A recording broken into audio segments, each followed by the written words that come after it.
This is WPSL Port St. Lucie. The opinions on this program are those of the program host and guest and not necessarily those of WPSL. WPSL does not endorse products that may be mentioned. Any reproduction or retransmission of this broadcast is strictly prohibited without written consent of WPSL. Legal questions? Ask a lawyer. Give us a call at 340-1590, 340-1590 here at the studios of WPSL. And Ask a Lawyer with your host, attorney Stuart M. Address. Good morning, Treasure Coast. This is Stuart Address, and this is Ask a Lawyer for Friday, September 21st. And I hope you've all had a nice week and are looking forward to an enjoyable weekend.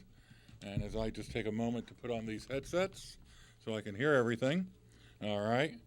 So, it seems like lately, in addition to talking about legal topics, we've been talking a little bit of current events and politics. And the two actually intersect. Not that I do some of this high-level political stuff, although I would love to. Anybody out there in D.C. on K Street? Give me a call. K Street is where every building is lawyers. Okay. Lawyers and lobbyists. That is all it is on K Street in Washington, D.C. I know because I went to law school there, and I worked a little bit on K Street.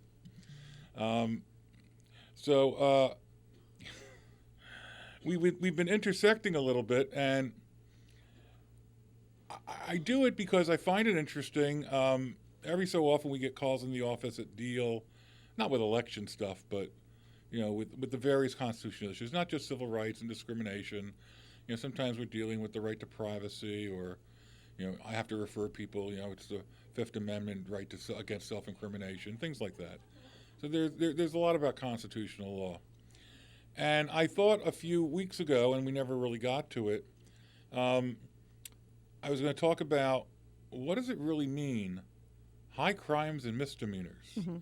And I'll be honest, even as far back as when it came up during Bill Clinton's planned impeachment, then impeachment, I never really looked it up and never researched it myself. I just listened to the pundits, and I always interpreted it as high crimes. That must mean really bad crimes. I would think. And misdemeanors. And so unless the president has committed some high crime, big felony, or some misdemeanor that I guess affected the public trust. That is really what it meant. It doesn't. And there is an entire history behind this. So I thought we'd discuss it. And let me say it up front. I'm not going to discuss it within the context of Democrat, Republican.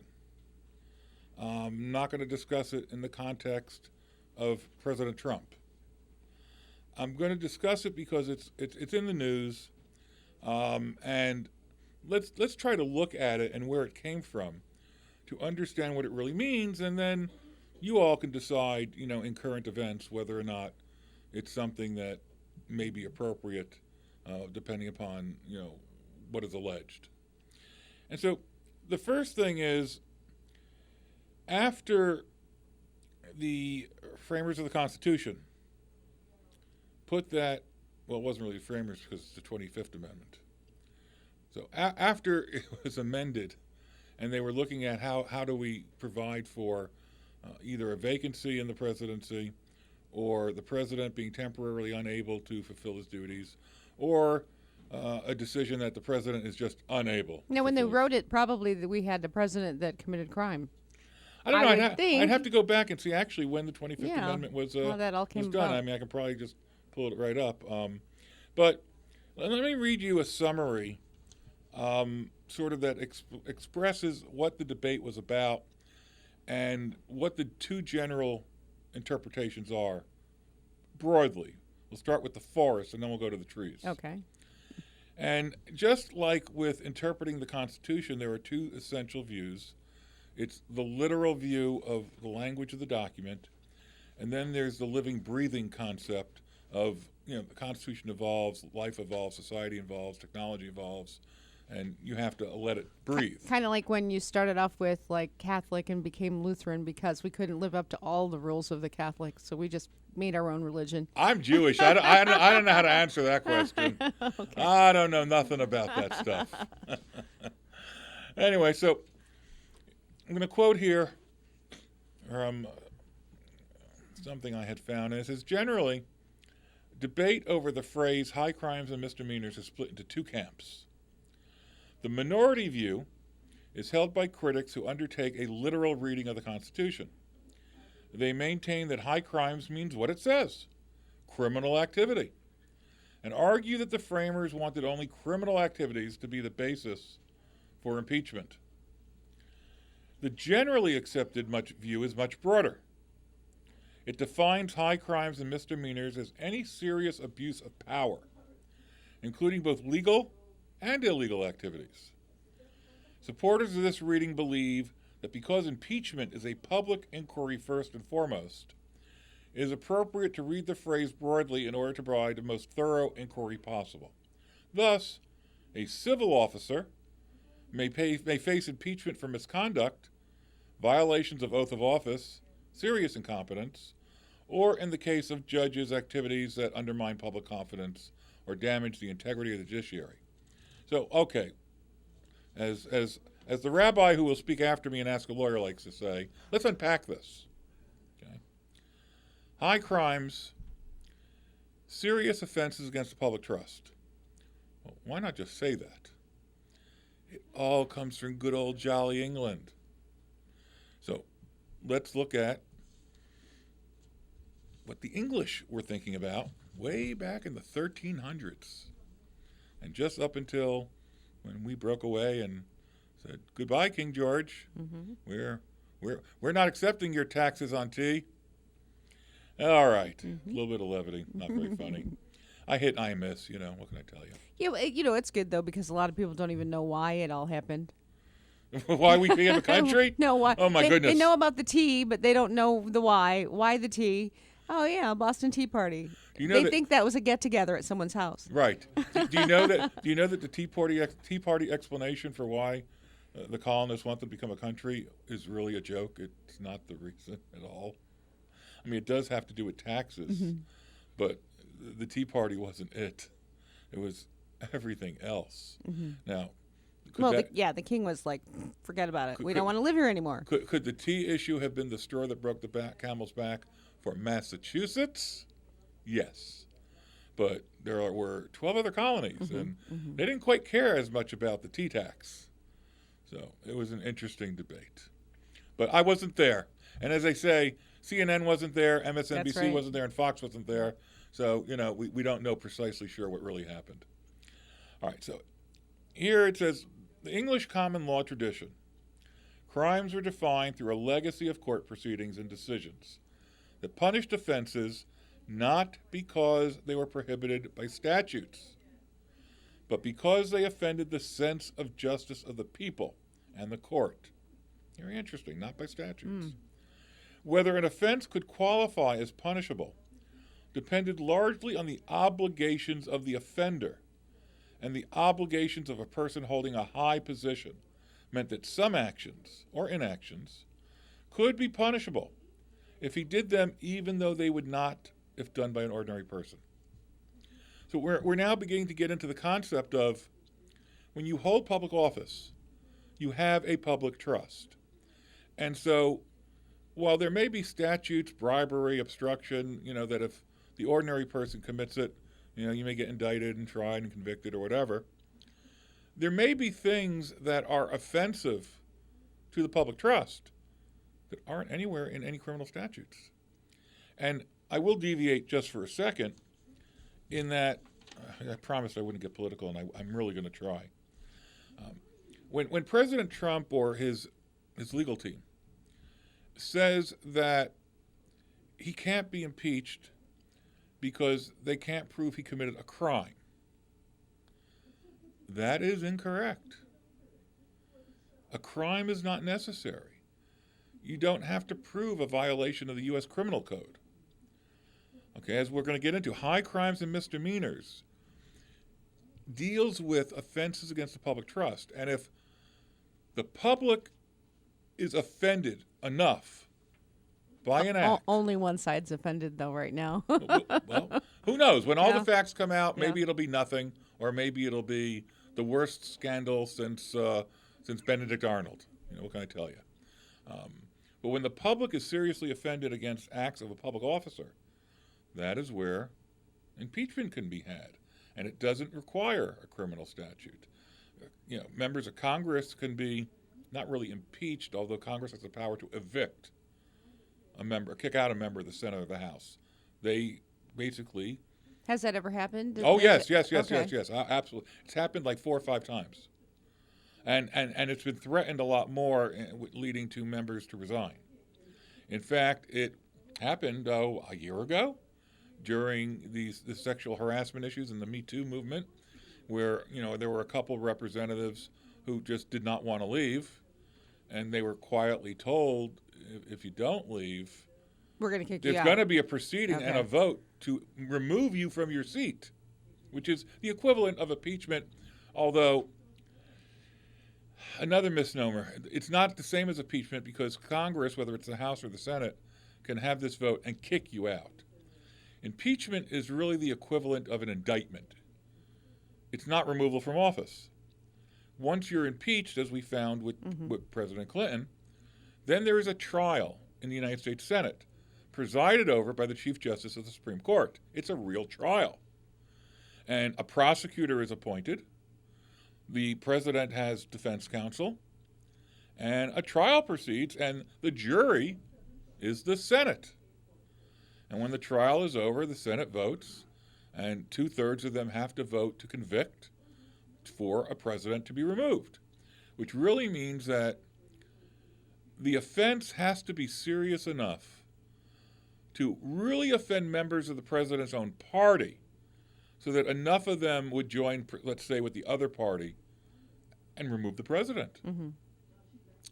So it's not for little things. It's for big things that undermine public trust, challenge the bedrock of the fundamental aspects of our society. And that's where it comes from. Or would that be the opinion of those in charge at the time? Well, yes, it is. Little things or big things? You're right. Mm-hmm. In 1990, it could have meant one thing with one Congress. In 2018, it might mean something else.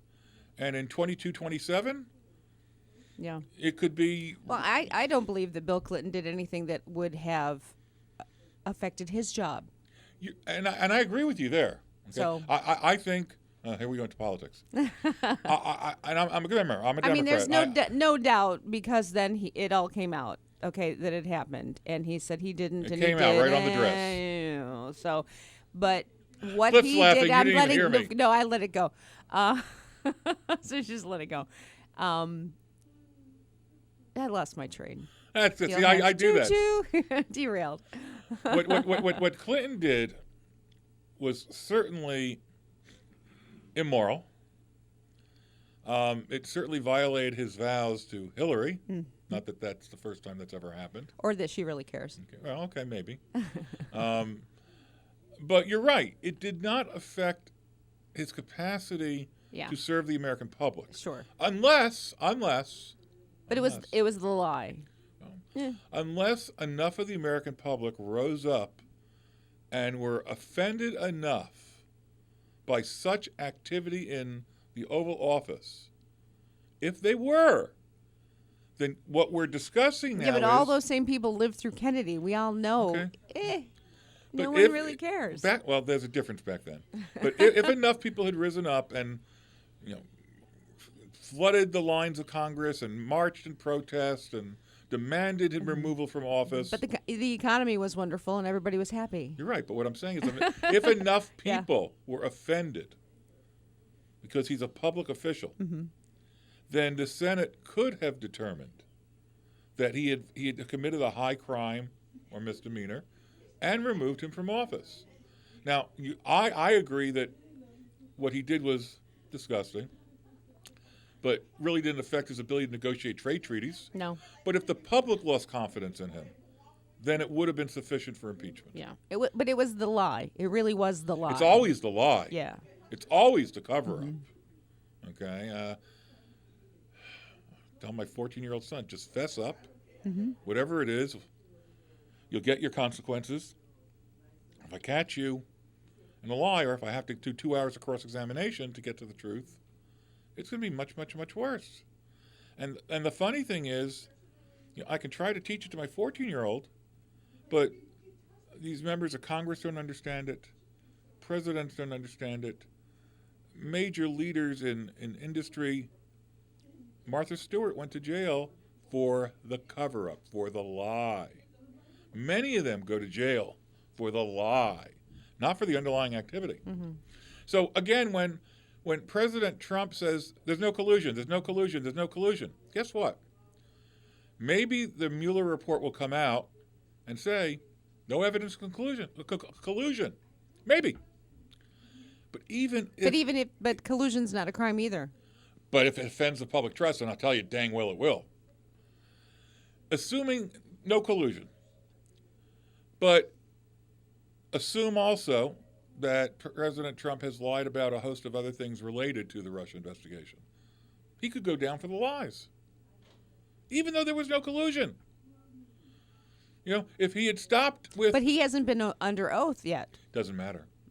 That's the difference when you're a public official. Okay, remember, we're talking about it doesn't have to violate a statute. What matters is the public perception of your ability to do your job. Now, how do you weigh that perception when you have every news organization slamming? Well, you have every... Because when you tell a lie long enough, it does become the truth. When you hear, that's why fake news is so dangerous. But you hear a statement, but fake news is everywhere. Just even with this, the word fake news didn't exist until President Trump. But the action of the fake news did. If you go back to just recently with the hurricane, when you see a reporter standing in the wind doing that hurricane dance, and they think they're off camera and they straighten up and walk away because the wind really isn't. You're right. That's fake news. You're right. They're building a story. They're going for ratings. Got to remember... Or their agenda. TV, and I guess even to some extent radio, is ratings driven. And that's how you get the advertising dollar. And so, yes, when the hurricane that is coming towards us is pumped up for 2 weeks and then misses us completely, even I suspect whether or not there were experienced people that enough of the models were clear that it probably wasn't that big of a danger. Okay? Absolutely right in that regard. Are there other areas where there's fake news? Sure there are. I guess there's always have been ever since the advent of the printing press. But when you take real news or real facts and you call them lies often enough, that's dangerous too. I'm telling you, the democracy could crumble. It's how other democracies go back to Greece and go back to, any of the historic democracies. They're not around anymore. Why not? They crumbled. Why? Public lost confidence in them. If the public loses confidence in First Amendment, Fifth Amendment, 14th Amendment right to due process. We did this last week. Second Amendment, okay. then the democracy itself could crumble. If they lose confidence in the independence and the integrity of the judiciary, the democracy could crumble.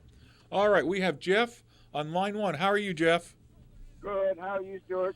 I'm doing okay. Are you calling with a legal question or to jump in on the politics? I'm going to jump in a little on the politics. All right. Do you really think the American people really care about the Russian thing anymore? Yes, I do. Overall, I do. Well, there are a lot of Americans, though, who believe it's fake. The lawyers and I think the politicians care about it because they started this before Donald Trump even got into office. Well, let me ask you a question. Should Hillary be in trouble for doing the falsifying the document? The document constructed. Your question was about Russia. Let's not talk. Let's not go to emails. Okay. If the Russians really did Benghazi invade our election process and attempt to manipulate the minds of the American public into who to support, I don't care if it was for a Democrat or for a Republican, What about the Chinese? They're involved in it too. So let's go to there. Chicoms are involved in it too. So all right. Go So, there but with them. if any foreign nation attempts to subvert the fundamental aspect of our democracy, which is elections, you don't think that's a big deal? Well, I need to see the proof that they did that. Okay. Well, there's an investigation going on. I mean, by them putting advertisements on Google did not sway my vote at all. Didn't No. sway my Okay. vote either, but might it not have swayed your vote if you didn't realize it was an advertisement and it looked like it was a news story? Well, excuse me, I don't believe news stories anymore either. All But right. What I'm trying to say is, can they actually, when I go in and I check my box, can they change my box? Will my box be changed or not reported, or the box have, you know? Currently, that is not the allegation. There is no allegation All right right. now. That's all. Okay, let me finish That's too. all America cares about. Let me finish too. Currently, there is no allegation that the Russians were effectively able to enter into the various state systems. But there's no news organization modify, beating that drum. Oh, they are, and modify the election results. There is concern that could happen in the midterms or in 2020. But that's not the question now. The question now, which seems to be fairly evident, is that there was a massive public relations campaign to influence the American electorate, at least in certain key states. I don't think that is really disputed. Now, the collusion issue is disputed, and maybe it doesn't exist. Well, hold it. But did the Democrats collude too? When they went to England and had them write up all that document, Let me tell you is that something. colluding? Anybody who colluded, let's tar and feather them all. I agree. Okay? That's Okay. But But we if there don't. was collusion. Let other people get away with it, and we go after somebody like a pit bull. You know, we go after them instead of helping them. Stuart, if Yes. Hillary Clinton had gotten into office, do you think our stock market would be good? Yeah, I do. The unemployment Yeah. would be down? It was Do you wonderful think with Barack that they- Obama. It was wonderful with Barack Obama. I think the stock market were doing great. Did you not see the graph that they put up on TV? Even MSNBC did. Barack Obama was way down there low, and all of a sudden, when Trump got in, it started creeping up. Oh, And that's now that's. it's way I'm up. sorry. I'm sorry. That's fake news. I'm sorry. That's fake news. Okay. There were about 40 straight months I'd of have growth. to ask people about their portfolios and find Yeah, out well. whether or not it's fake news. Yeah. Well, my portfolio jumped a lot during the Obama administration. Let me tell you. Is it not jumping now? It's gone up a little bit since Trump, but Okay. but it's on the same trajectory. Oh, Now, whether or not President Trump is actually doing things that are improving the economy, and maybe he is, that will be more discernible a year or two from now. But 18 months into office, coming in on the heels of a rapidly improving economy, I'm sorry, it's very hard. It's amazing, though, that the Barack Obama economy was. Barack Obama stood up and said, "What are we going to do? Wave a magic wand to get these jobs back? What are you, crazy?" And when he said that on TV, he was already admitting defeat. And look at all the jobs he got back. Look at how he cut the deficit in half. How did he Really, get you it think he back? did good? I think so. I think he did nothing. No. Nothing What can I at tell all. you? And You're he all had- you're all entitled to your opinions. No, he had all of the trappings of greatness, and he dropped the ball. Where did he drop the ball? He did nothing. Your He did nothing. your definition First of of nothing first of all, and my you got definition about of success are very Well, different. I believe that he let a Bush era tax cut. He let that sunset, and we Okay. lost money in our paychecks, which Trump gave us You may back. have lost a little money in your paycheck. A lot. You know what? That money made a difference. Okay, it does. You're right, it does. But you may have lost $10, $20 here and there. But if the overall economy improves, you're going to get it back in spades. I mean, that's the reality. Not a person making difference. 25 or 30 grand a It's year. a difference in two different economic philosophies. No, but it seems like the Democrats never seem to get it right. I'm sorry. And you know, this whole deal about this what do you call it, Supreme Court justice guy that they're trying to persecute now. We haven't even touched that. We're way off base here. We're trying to talk about high crimes and misdemeanors. Oh, but I'm just trying to say high crimes. How about this DNC guy that is, you know, got all kinds of tapes and stuff of him doing bad stuff with women, and they don't want to even talk about that on the news. Well, The number 2 guy. high is the DNC part. crimes and misdemeanors can apply to any public official. So, That's we what I'm take the trying to discussion say. and we apply it where we need to apply it. All right, You have a good day. Thank you. You too. Thank you for calling. But it is going to come down to the people in Washington whether or not they decide if one of those high officials Yes. is charged. And- It's and- really not going to be us little people out here in America I completely disagree with that. No, I fundamentally disagree with that. Which is why Bill Clinton didn't have to go. This is why we have the right to protest. We have the right to demonstrate. We have the right to seek redress of grievances. We have the right to flood the so-called old-fashioned switchboard. We have the right to email. We have the right to drop 100 million letters into the halls of Congress. Okay? When the American people start but demonstrating... they just go out in the dumpster now. When the American people demonstrate en masse, people do pay attention. And that's Now, how we got Trump as president. does that automatically change things just because 1 million people march on the mall in Washington or outside the White House? No. No, but it does influence. And if you're a representative from Dubuque, Iowa, and your constituency tells you, get rid of this guy, that we're offended, well, you choose not to do that at your own risk. So, yes, I do believe the American people have significant influence.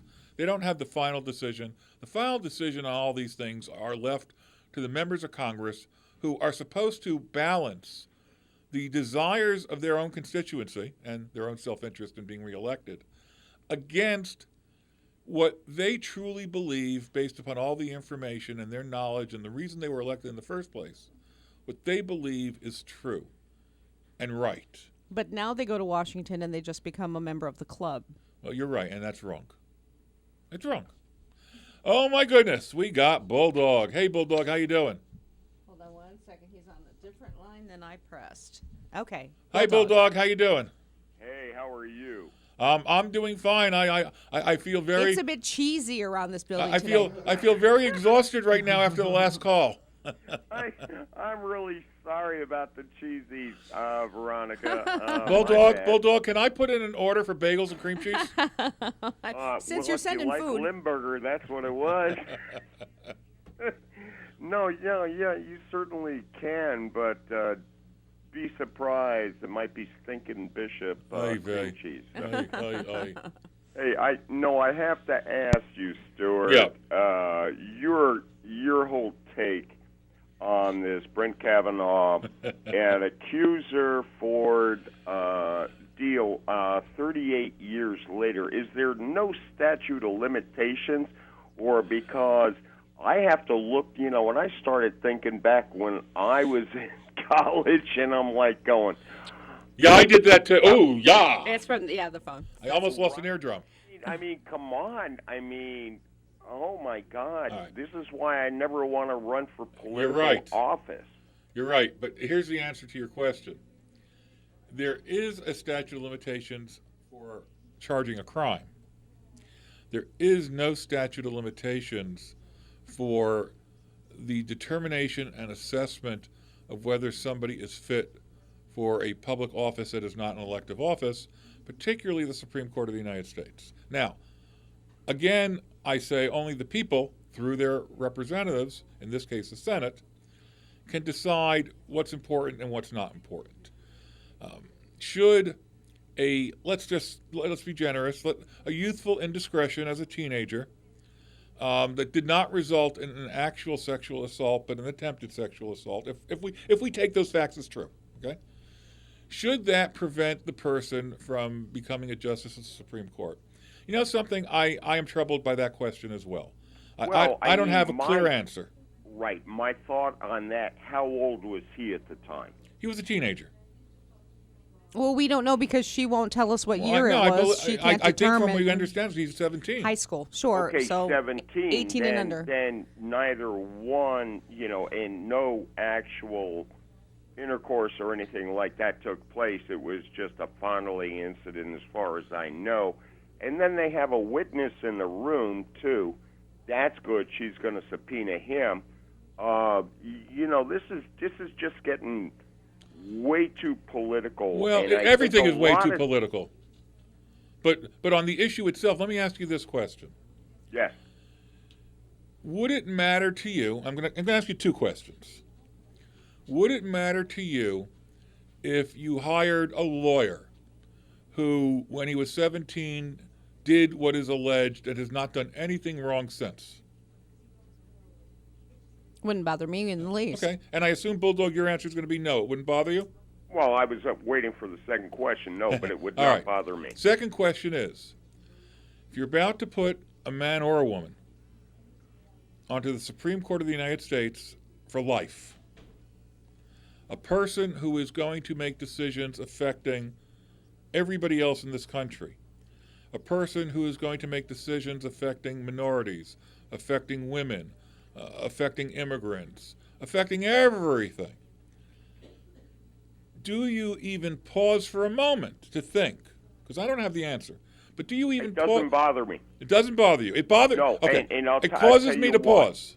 It I'll causes tell me you to why. pause. But he's been making decisions as a judge for a long time. You're right. We weren't concerned. But shouldn't we put on the Supreme Court somebody who is unblemished? No, you can't. Or do are that there no because such people? We are all blemished. Maybe we should go back and look at the high school years of the other justices Well, then. maybe. As they say, Maybe we need to kick them all out. Justice Ginsburg did it to Abraham Lincoln. I didn't think that was funny when the congressman did it, but hey, I could do it. I'm on the radio. Well, I think the thing is that. But see, there was no harm, there was no foul because there was Oh, no. don't say there was no There harm. was, No. wait, No. there was no problem for 30 years. No, that's not true. I'm sorry, I just blew up the radio station. That is not true. For somebody who does sexual harassment, discrimination cases, that is not true. But why No, didn't she stop, come stop. forth before? Ask all the psychologists. That's not true. That gets my juices going. That is wrong. Okay, you're wrong. Okay, you're wrong. Why doesn't? First of all, there was harm. If it happened, She's been a grown-up about it for 30 years. okay. For the first time in like 30 episodes, I'm going to shush you for a second. Okay. Shush. Okay. There was harm. If it happened. Okay. The I agree har- with you there. The harm was the event itself, if it happened. The harm was if it impacted her. They're closing the door on me. I've had that done many places. The harm was how it may have impacted her, okay, for the rest of her life. Has this followed her? Has it bothered her? She has obviously been in counseling and been in therapy and has. For her horrible divorce is Doesn't what they matter, said. but she is if you've been raped and then you don't really have good sex with your husband, you don't. But she wasn't. Okay, but you don't think the two are connected? She said so. No. But the thing was, she had a sexual assault incident, if it happened, and now she got into marriage counseling. If you talk to psychologists, number one, they're going to tell you the two are likely connected. Also, what they're going to tell you is, why doesn't a person come forward all this time? Because it's humiliating. They don't want the scrutiny. There are lots of psychological reasons not to come forward. Would we, as third-party observers, want this person to come forward immediately? Absolutely. It makes sense to us. But if well, not even immediately. if I were to leave this room temporarily and Cliff were to grope you, I'd deck him. okay, that's you. But let's assume you're somebody else, and let's assume you didn't have the strength to act like that. You're a 17-year-old, and you don't even want to go tell your parents. I'd come back later and run him over with my car. I think that all the psychologists will tell you that there are very, very understandable reasons when you understand the brain and the psyche as to why people don't come forward for a lot of incidents and why women in particular don't come forward immediately to say that they were sexually harassed, sexually assaulted. We have a listener with an off-the-air question. And Okay. it says, why won't they show us the original letter? But I'm not sure what letter? What letter? Yeah, I don't know. You mean the letter that the letter accuser that wrote was to the senator? Right, okay. Yes. I don't know. That's a good question. Well, yeah, I'm not sure why she won't testify now because we all know her name and Well, we she all will know testify. her story. She wants some protections, and I'm not exactly sure what they all are because it's her lawyer and the Senate that are dealing with it. But But who's going to harm her at this point? We all know the there story. are death threats. Oh yes, there are death threats. Oh, against Bulldog, her. you're still there. Oh yeah, no, there are death threats against her, and by the way, And there are death threats against the judge's family too. Sure. To be well, fair. that, I Yeah. believe that. Yeah. There are five psychological That probably started reason, before her, though. that she would not come forward. And, one of the big ones is you feel ashamed. The other one is you feel like it's your fault, that you did something to prevaricate it. The first one is, kind of like, I don't want, I want, and then we go into the whole story is, I try to make him my boyfriend, believe it or not. That's in it, too. Or maybe They're that all- was the original but idea. But the bottom line point is that really should be taken from this one little part is, in psychology, and I only took one course in abnormal psychology, but in psychology, there are a lot of explanations for human behavior. And there are some generally understood explanations for this type of behavior. We have 2 calls waiting. Let me ask Ray on line 1 to hold just for a moment. And let me take Rabbi. Oh, well, Bulldog? Yeah. Thank you Oh, for I'm your sorry. call. I'm sorry. Let's wrap up this one. Bulldog, first. sometimes I keep forgetting you're still there. Yeah, I'll drop. Thank you for Thanks, calling. guys. I appreciate it. Bye. Let's take Rabbi on line 3. Hey, Rabbi. Hi there. So I couldn't resist listening to your show to bring in a couple of things of psychology. That happens to be one of my pieces. That's right. Rabbi has a PhD in psychology.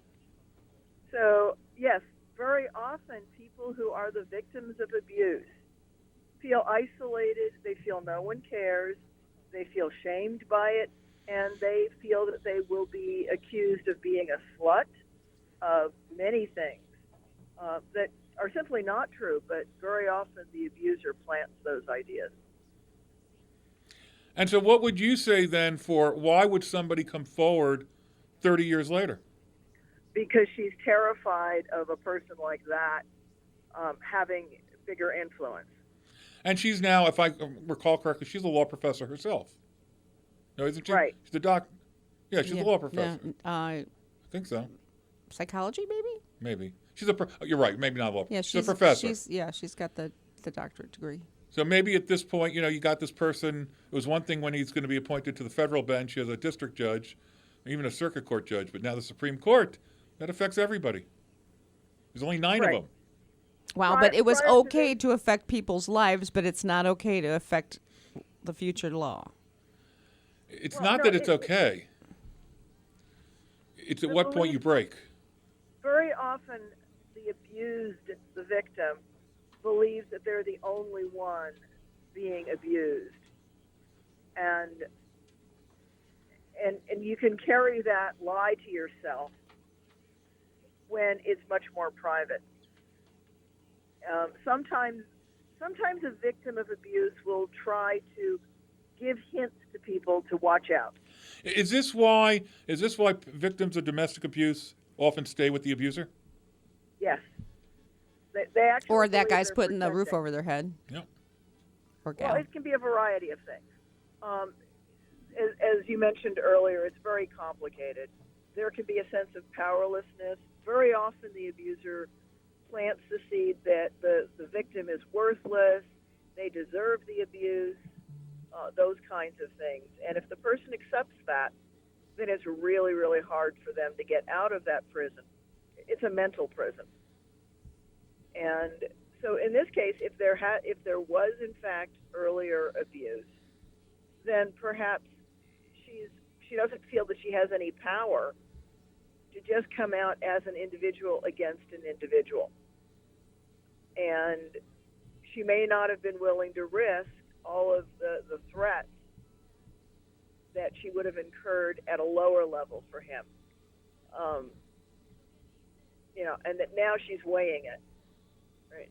She's going through soul searching and saying, can I keep quiet any longer? Can I protect myself any longer by keeping my mouth shut? Right.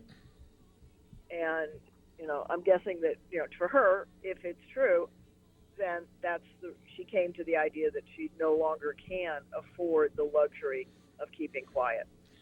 Well, I appreciate that, and maybe you can touch base on that a little bit more when you come in. But right now, Rabbi, we have 2 other people on the line. Not a problem. Thank you very much. Thanks. Shalom. Who are you going to? Ray on one? Let's go to Ray on 1 since he's been waiting for a while. Nope. Ray is I gone. have Ray, if you're listening, I apologize, and if you'd like to call back, we will definitely try to take your call. Right now, we have Russ on line 2. Well, the part that bothers me is the hypocrisy. If this guy were a Democrat, he would be all but sainted if you had to go back 36 years to find his only blemish. Okay, do you believe that if this guy was a Democrat and the Democrats controlled the Senate, No, they would have held the letter until after the hearing, and then it would have came out. but do you believe the Republicans would not have gone after him? Absolutely not. There would be absolutely no coverage anywhere about this. What guy. happened during the 8 years that Barack Obama was president? I have no idea. The What does that Republicans, have to- there was one alleged scandal after one another or that two didn't exist. Republicans. Yeah, they stopped it, but they didn't go after the person's entire identity. I mean, they didn't say this person was a horrible, horrible human being, even though they only. Well, found even- I don't know that anybody's flaws. really saying that, except maybe extreme people. I think we should look at the narrow question, because if anybody's going that far, you're right. It's wrong. The narrow question, in my view, is whether or not we have a different standard for appointment to the Supreme Court on a life position, and whether or not somebody who has even a minor blemish, I mean minor how you define it, but a long blemish 30 years ago, do we overlook that because we say, people are people, or do we say for the Supreme Court that's not okay? I think that's the narrow question. One might argue that this poor woman, 38 years later, is still traumatized. But if this is all that important, I mean, if you had something to say, you wouldn't make all these demands and these curious little flaws. I'm not so sure I agree with that either, but I do understand where you're coming from. This is life-threatening to her, but she's got to have exactly the right situation. It's a stall tactic. Everybody can see it. Well, I think they're all going to testify next week, one way or the other. Promise me. I'm pretty sure that's going to happen. Anyway, thank you. I mean, we do have Ray called back, and I got to take him as a matter of courtesy. So thank you for calling in. I do appreciate it. Oh, we've got Ray. Ray on line 1. How are you? I'm doing fine, sir. How are you? I'm doing fine. Sorry we made you wait so long. Oh, it's not a problem. And the conversation may have moved away from the point I was going to make, but you made a statement that should we not have a Supreme Court nominee without a blemish? When does an accusation become a blemish? I mean, aren't we still supposed to be operating under the presumption of innocence? Oh, yes. I said all along, if it's true. If it's true. If it were to But isn't it he said, she said? Right now it is. But my point is... Yeah. Go ahead. My problem with this is the timing of it and the fact that Feinstein knew about it for so long. I feel that she was kind of holding this in the bag because she's having a rough time with her reelection efforts this year. And I think she was looking at this as some kind of rabbit in the hat. But the fact that they waited until the last minute, I mean, this just seems very much a politically motivated move other than an ideologically motivated. Well, I will not disagree that politics is involved here on both sides. To me, I'm actually trying to ignore the politics of both the Democrats and the Republicans and try to assess the question itself. And if it were to be proven, if it were to be corroborated, then the key question is that claim itself, if proven, sufficient to preclude somebody from being on the Supreme Court, or is it not sufficient enough? I mean, but the thing about it is that I don't know to what depth they're going to investigate this, because if they're going to look into Kavanaugh's background and try to find out if this is an aberration or if this is just his normal operating behavior as he was a teen, I think that probably there should be some looking done into her background as well. Well, I agree with you. And if the FBI were to do the investigation, I think that's exactly what they would do. The Senate Judiciary Committee is simply not qualified to do that investigation, and that's the problem. They're insisting upon doing it. I think it should take more than somebody just making an accusation to stop somebody from being I agree. To stop nominee. them, you're right. It should take more than an accusation, and that's why there should be some inquiry one way or the other to try to see if there's any corroboration and truth. And then if there is truth, then the question is it sufficient enough to vote no on a Supreme Court nomination? Anyway, I thank you for your call. We have 2 people on hold, but I do appreciate it, Ray, and I appreciate you calling back. We're going to go to Jeff on line 3. Jeff? Hello. Hi, how are you? Good. This Stuart? This is Stuart. All right. All I got to say is this so looks like unbelievable that you would hold that paper and not give it up and then destroy a man that's standing up there in front of, and you know, I don't care, he's got an impeccable business, you know, he's been a great judge. You got all these other women that are standing around saying he doesn't do this. And then I hear this lady come on and say, well, the lady's probably shy and she doesn't want to come out and say anything. It's like not this. a This is question woman that of wore shy. a vagina hat. Okay, this woman wore a vagina hat. All right, in her we got to. protest. All right, we got to. Okay, we got to keep it within some bounds. It's Well, not I a know, question. but this It's is not a question ridiculous. of being shy. There's a psychology at issue here. Okay, there's a psychology of victims. It does it. Full more bogus. If it's all bogus, If it's they find bogus, out this is a yep. lie. What are they going to do to her? Well, They're gonna let her- if she testifies, Send her home with therapy. No. If she testifies before the Senate under oath and it's determined to be a lie, then I think she should be charged. Yeah, but you know how many women rights actors? I heard earlier you said that the FBI should check her background too. Do you know what would happen if they find out the FBI is checking her background? You would have every women's rights I activist disagree. in the whole world. standing up I on- disagree. I think both their backgrounds should be investigated to determine. I do too. Okay, and that's what the FBI should be doing, but the Senate doesn't want to permit it because they want to run forward Well, hold to a it. vote. They've done Brett Kavanaugh 7 times. How many more times they got to do it? Yes, but this is the Supreme Court of the United States. This is a lifetime appointment They that just did is it, going to but it's affect not- you and me. Yeah, 6 months ago they just did it. But You know, they let's did be a realistic. full background No audit. investigation They're is gonna going do to another uncover one? everything. No investigation is ever going to uncover everything. So an allegation comes out, okay, if it's sufficient enough, needs to be investigated. It's either going to be Well- proven true or not true or inconclusive. I think a bunch of people should stand up and just say this is enough nonsense. Well, I appreciate that, Jeff, but we're going to have to go right now to Michael All on right, line got 2. Thank you very much. Michael, how are you? Michael, you there? Yes. Hi, how are you? This is Stuart Address. Yes, sir. And if we could, I'd like to a little bit of column B, and if you have time and you desire, we'll talk about column A. But I had a kind of an interesting question. I don't know if you followed the gentleman that in Stewart that's the nudist. No, I haven't. And Yeah. well, I heard that one. Basically, yeah. Apparently, he likes to buff his car, cut his grass in the nude in a Okay. particular neighborhood there in Stewart. And Sheriff Snyder basically, looked and said, well, there, and I guess other officers said there isn't really a particular law Sure there is. regarding. It's a public There nuisance. is. It's a public nuisance. Well, and that's actually my question. That's one of the things that the two charges that were said that were being looked at was, I believe it was a public nuisance as well as causing a disturbance or something like that. Right. It could be that. And, of course, by doing that, the theory is not only do you offend, supposedly, the sensibilities of your neighbors, which I don't really care about, honestly, but there are children in any neighborhood. This is not what you want to expose them to, so it's a public nuisance. Now, in San Francisco, they have passed an ordinance that permits nudity in the public streets. They let everything in the public streets All right, nowadays in but San you see, Francisco. since there is a law permitting it, it's not a public nuisance. If you don't like it, it's your problem. Get away from it. But without that, I would say that public nudity generally has been considered to fall within the ambit of a public nuisance. Why is it that we're falling into this? We have laws, but we don't agree with them, so we're not enforcing them.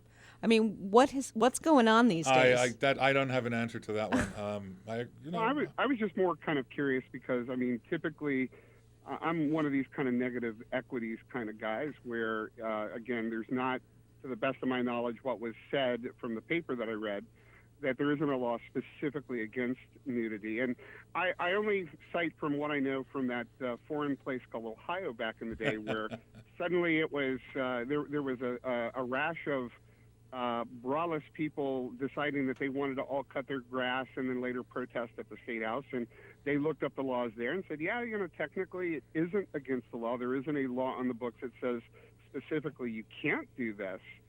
But I just was kind of curious when all else fails is that, that type of public disturbance type of. I argument, in my that's view, also- I would think it's a public nuisance. But it's interesting. You make a good point in that there are a number of towns, cities, whatever, even within Florida, that have legislated the type of swim attire that women can wear in public, and how much of the buttocks can show and how much cannot show, because they didn't want to rely just on the public nuisance theory. They wanted to be very clear that no more than 2 inches of the buttocks may show, and this must be covered. I'd like to see somebody come out and measure. Right, and then there are challenges to those laws in court. Yeah. Is that a public job that you can apply for? I might anger some people, but I might leave my job for that one. Well, again, I just this was case, curious, I believe that they kind of came to a conclusion with this guy, and that's his thing. It's his lifestyle. Oops, I think he apologized or whatever they're going to do. He's under threat now. But of here's the arrest, thing. so- He's been told to not do it anymore, and Right. I'm sure that neighbor with the camera is going to be watching. Oh, you better believe it. So And the next thing you know, that neighbor's going to call me. hopefully, Yeah, hopefully I was he'll actually trying to behave. drum me up a little business there, but If they can't get him criminally, some neighbor will try to call a lawyer and do it civilly. Yes. Pull your blinds. Might as well drum up some business. All I did was talk politics today, and And I you promised I was going to stay away from it. But you all drew me in. which again, if you don't mind, a little bit of column A, Sure. if I could, please. I just was curious. I mean, back in the day when some accusations were flying at President Clinton, I was just kind of wondering how some of those women were being treated. And I believe there was Poorly. 4 or 6 that Yeah, were poorly. You're right. that came forth over the years, and I seem to recall most of the. I think Senator- Trump brought them all to a debate. Yeah, he did. Yes, he he did. absolutely did. Yeah. But at the same time, though, I mean, we're looking at this and we're kind of going, well, look at what the Republicans are doing. That's how despicable is this? But really, if you kind of look at what had happened back then, It's on both sides. It's on both sides. Both sides need to learn how to play in the sandbox. And if they need to go back to preschool, then that's where we need to send them, which means voting them out of office. Michael, I thank you for the call. I have about 30 seconds, so I got to wind up. Thank you, everybody, for calling. It's fascinating. Talk to you next week, next Friday on Ask a Lawyer or Ask Mr. Politics. I don't know. Ask But, Mr. Address. yeah, Give us your oh, contact information for the office. My office is 781-8003 in Stewart, so it's area code 772. And you better say hi to Cheryl. Oh, hi, Cheryl. That's my paralegal, folks. And thanks for listening. Have a good weekend. This is WPSL Port St. Lucie, the talk of the Treasure Coast.